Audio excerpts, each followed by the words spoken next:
Thank you, Mr Speaker. My question is to the Minister for Housing and Homelessness. What are the consequences for Australians looking for a place to call home if the Housing Australia Future Fund is not established? Give the call to the Minister for Small Business, the Minister for Housing and the Minister for Homelessness.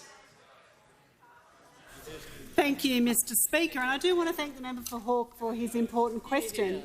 He understands, like does most of the people on this side of the House, but unfortunately not everybody in the chamber, he understands that many Australians are facing challenges as they try to find a safe, affordable place to call home. We know that some Australians are making some very tough decisions, Mr Speaker. The member for Deakin is warned. The member for Deakin is warned. Australians are paying the price for the little action from the former government over almost a decade when it comes to housing affordability and housing supply.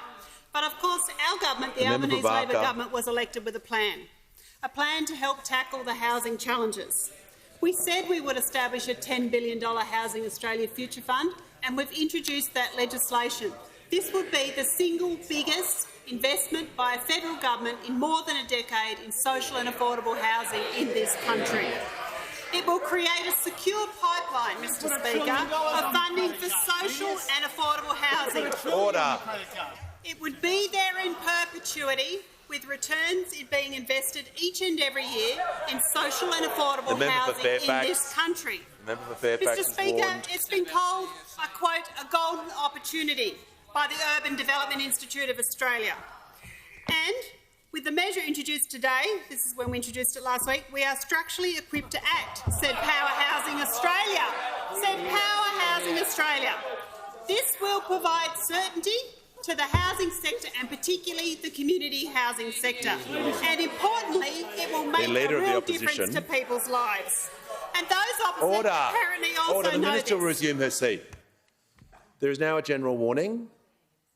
The Deputy of the Opposition is warned. When I'm speaking is not definitely the time not to interject. I don't know how many times I have to say that. Ministers should be heard in silence. This is not a free-for-all. If people continue, they simply and disrespect the standing orders, they won't be here. Give the call to the Minister for Small Business, Housing and Homelessness. Thank you, Mr Speaker. As I was saying, the member for Cowper over there wrote to me highlighting his concerns over, quote, housing affordability and availability. And the member for Lyne over there, who last year expressed to me concerns over the urgent need for housing for key workers. And of course the member for Farrer just this morning said, and I quote, I don't deny that there are housing pressures that Australians face. And they're all too happy to acknowledge the problem, Mr Speaker, but of course they don't want to support us when we are acting. They don't want to support us when it comes to delivering on our election commitment of a $10 billion fund. Indeed, the old Noalition over there, they're saying no to building more homes for women and children fleeing family violence. They're saying no to older women at risk of homelessness. You're saying no to building homes for veterans who are at risk of homelessness. And you're saying no to building more homes for people in need right across the country. I think Australians today will be totally shocked to hear that those opposite are voting against these important investments in social and affordable housing for Australians that need it most.